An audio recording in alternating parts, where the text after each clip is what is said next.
Okay, so let's launch right in. We've already talked about in class the idea of unit cell and packing factors and things like that. So I'm going to move on today, and I'm going to talk about how to deal with coordinates, vectors, and planes in the notation that they use commonly in material science. So the main difference between the point coordinates, how they list off coordinates, and how they handle vectors in material science versus physics 1150 is really a matter of notation. The physics is really the same. So the idea here, though, is that in the terms of the notation, they give the coordinates with no commas in between them, and they put no parentheses around them. Also, they give it in terms of the lengths of the unit cell. So it doesn't matter if the unit cell isn't a cubic unit cell. If A, B, and C are not the same, you're just reading off how far you're moving over in units of A and in units of B. So for example, if the point is at A over 2, B over 2, and C over 2, then you just list that as 1/2, 1/2, 1/2, because you're talking about how far you're moving in terms of the unit cell. Okay? Also, the idea is that if you move an integer multiple of lattice constants over in any direction, then that should give you an identical point within the unit cell.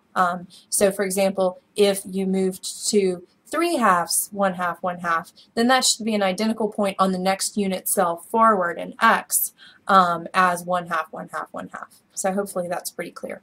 So just to cement the idea that this is the same, regardless of the notation, it's the same physics ideas, let's list the point coordinates for all the atoms in an FCC unit cell. Okay, so starting with the bottom, all the z coordinates are going to be 0 because we're at that bottom face. So the one at the origin is, of course, 0, 0, 0. No commas, no parentheses. The one out here on the x-axis coming towards you away from the origin is 1, 0, 0. And then we have 1, 1, 0, and 0, 1, 0. So that's straightforward.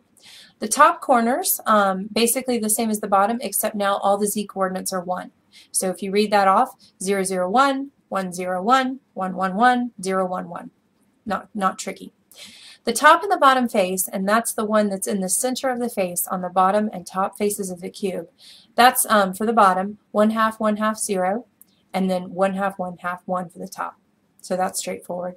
And then the side faces, those are kind of all over the place, but the coordinates, I'll list them, are 1/2, 0, 1/2, 1, 1/2, 1/2, 1/2, 1, 1/2, and 0, 1/2, 1/2. So you'll notice how I handle the notation. Of course, I put commas in between the different point coordinates so you can tell them apart, but there's no commas within and no parentheses around. And the idea is that this would not change it at all if the structure wasn't cubic, okay? If it's not a cubic structure, it doesn't matter, because remember, these numbers are in terms of integer units of A, B, and C. Okay, so it doesn't matter, no matter what type of crystalline is it, whether it's orthorhombic, monoclinic, that doesn't matter, okay, in terms of how you handle the point coordinates. Okay, next, the crystallographic direction is the equivalent of a vector in physics 1150, 1151. So again, the notation is slightly different. There's no commas in between the x, y, and z components of the vector, and we always enclose in material science the vector in square brackets to indicate that it is a vector. This helps you differentiate in terms of notation between vectors and planes, which look much the same except for the brackets. Okay, so we enclose it in square brackets. Other than that, finding the components of the vector are exactly the same as you would do in physics 1150, 1151. You're reading off how many steps it takes in each of the x, y, and z directions, and that gives you your vector direction. Of course, if you're having trouble figuring a vector out, you can always translate the vector so that it starts at the origin. Sometimes that helps figure it out, because remember that the magnitude and the angle or the direction of the vector, those are the important things, but it doesn't so much matter where it starts and finishes. So if it helps you to move the vector around, slide it, then that you can definitely do that. Okay, so here's two examples. There's the blue vector and the red vector. It's a little confusing on a two-dimensional drawing to visualize a three-dimensional vector. So what we've done here is circle the coordinates for the endpoints of the vector, and both of these vectors start at the origin. So for the blue vector, for example, it points along the x-axis, okay, and it goes forward 1 unit in x, so that's 1. Okay. In the y, since it's pointing straight along the x-axis, it does not point along the y at all, so the y component is 0. And then the endpoint comes halfway up that unit cell, so the z component is 1/2. Now, the convention is to find, to make them all integers. So if you have a fraction, like you have the 1/2, you multiply through by that 2 on the bottom so that your vector direction is all integers, okay? And so that's 2, 0, 1. Those are your components. And then you take the commas out, put it in square brackets, and you have a 2, 0, 1 crystallographic direction. So that's how it's handled. If you have a negative component, like you do for the red vector here, this red vector starts at the origin and then goes negative in x, back 1, over 1 in y, positive, and up 1 in z. So the coordinates for that vector, for the endpoint of that vector, would be -1, 1, and 1. Okay? So that's the direction the vector points. Now, instead of a minus sign in terms of the notation, what they do in material science is they put a bar over the top to indicate the negative direction. So the over bar represents a negative direction index, and so that's 1 bar, 1, 1, enclosed in square brackets. So that's how that's handled. If you see these triangular brackets, what that is a family of directions, and what the family of direction indicates is that the vector directions all have the same spacing of atoms in them. So for example, for a simple cubic lattice where you just have the atoms positioned at the corners of a cube, the 100 direction that's pointing along the x-axis is the same family as the 010 is the same family as the 001. So that's a family of vectors, and sometimes just call it the 100 family and enclose that in triangular brackets. So that's the way that goes. Okay, let's do another example here. We've got the indices for these directions indicated by these 2 vectors. We have the green is direction 1, and the yellow is direction 2, okay? Now, because sometimes it's a little difficult to see, you can see that they put dashed lines to indicate where the endpoint of the vector is, so that helps a lot. Also notice that they gave the coordinates, that this is not a simple cubic lattice, okay? Instead, A, B, and C don't all have the same units. The A component is 0.4 nanometers, the B component is 0.5 nanometers, and C, the height, is 0.3 nanometers. So you can see that it's not the same, even though all these angles are 90 degrees. But that doesn't matter, okay, in terms of what we're going to do. We just put it in terms of the units A, B, and C. Okay, so for direction 1, for example, for direction 1, it moves over none in the x because it's pointing along the y-axis, so that gives you a component of 0. It goes over the intersection, goes over to 1/2 in the y, so that's 1/2, and then it goes up 1 in the z. So the vector 1 components are 0, 1/2, and 1. Remember that we want to make them all integers, so we're going to multiply through by 2, and when we do that, we're going to end up with the 012. So it's the 012 direction. You can see no commas, square brackets.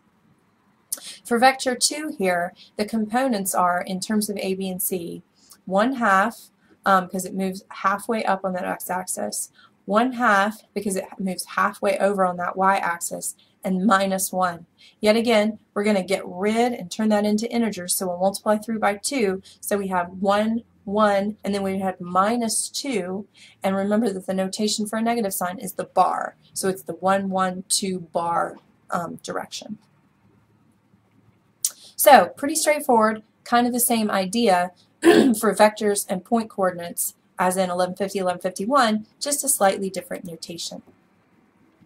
So now let's talk about the Miller indices, which are the indices that you use for crystallographic planes in material science. Okay? Lots of times, especially in your textbook, they use H, K, and L to abbreviate the 3 Miller indices for the X, Y, and Z directions.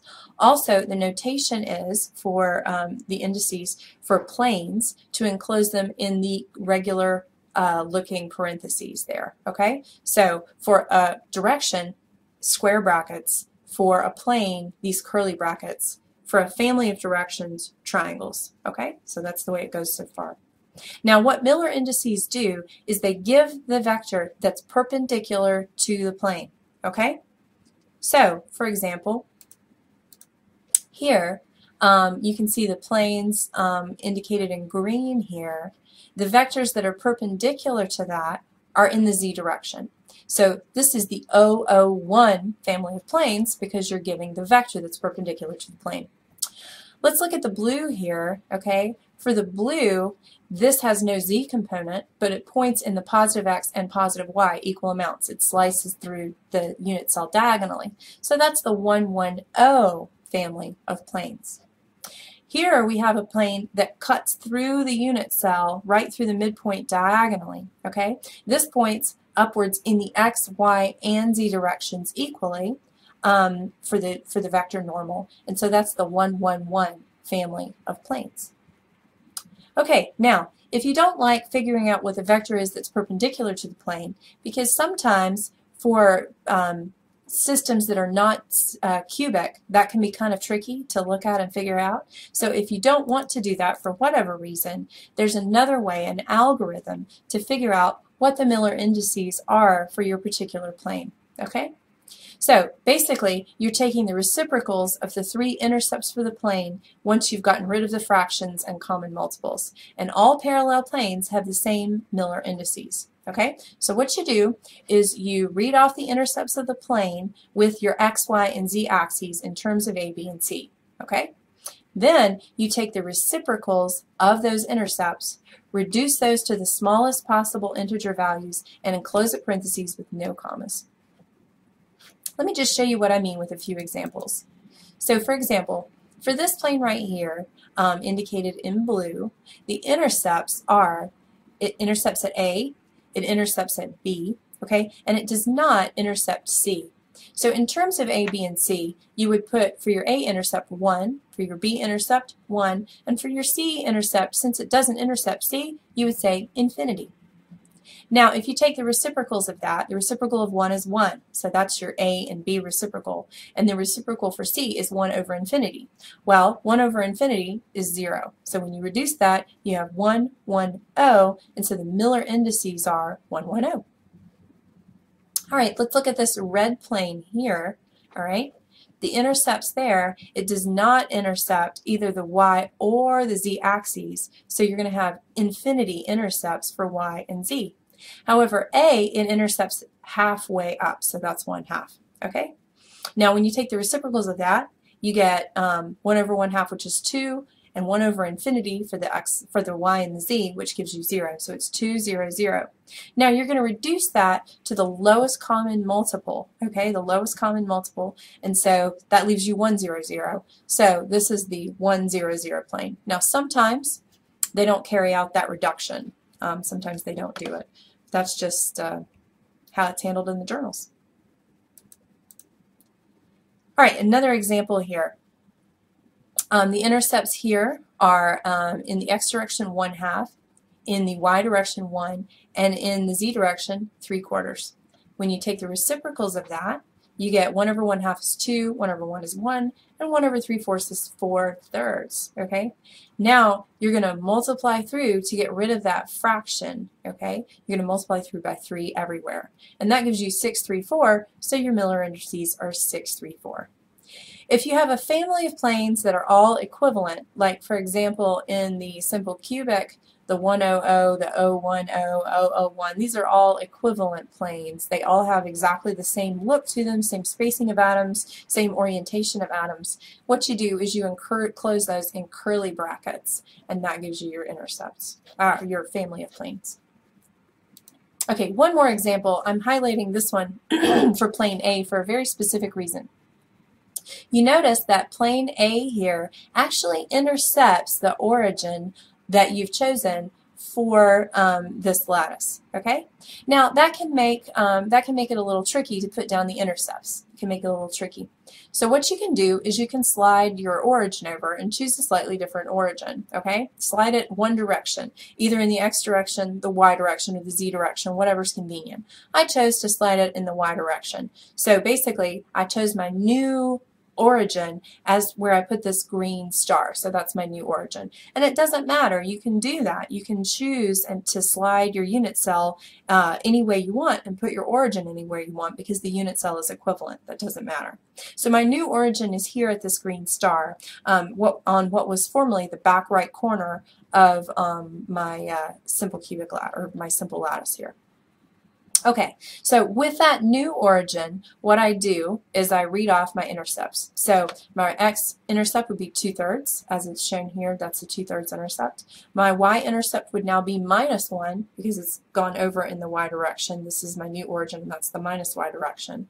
And my z-intercept would be 1/2. Okay, when I take the reciprocals of that, I get 3/2 -1 and 2. And then when I get rid of the fractions, I'm going to multiply everything by 2. So I have 3 minus 2 and 4. So my Miller indices will be 3, 2 bar, 4. Okay? Now, a few things to note. In cubic systems, a direction that has the same indices as the plane is perpendicular to that plane. All right? That's the way it goes in cubic systems. But this isn't always true for non-cubic cells. For example, here's a monoclinic cell here that I've shown below. Now let's think about the 1, 1, 0 plane there. Okay, so that would be the plane that slices through the cell. Here I've shown you the bottom here, and it would slice through the bottom diagonally there. So that's that dashed line there. Okay, but if you were to draw the vector 1, 1, 0, then you can see that because the bottom isn't a square, your vector is not perpendicular to your plane anymore. So that's obviously different, okay? Another thing to note is that planes and their negatives are identical, okay? But that's not the case for directions. So if you look here, the 001 family of planes, those are the planes that run in the XY and then just step up and down in Z. Those are all the same, okay? So the 001 and the 001 bar, those are the same basic plane, all right? But if you draw the direction, that's not the same. So if you do the 001 direction, that points up, and if you do the 001 bar direction, that points down. So obviously that's a different direction. All right, so I think I'm going to stop there with Miller indices. I think that's enough for now for you to understand what's going on with these Miller indices, and we'll cover the hexagonal closed pack notation for vectors and planes in class because that's a little bit more confusing.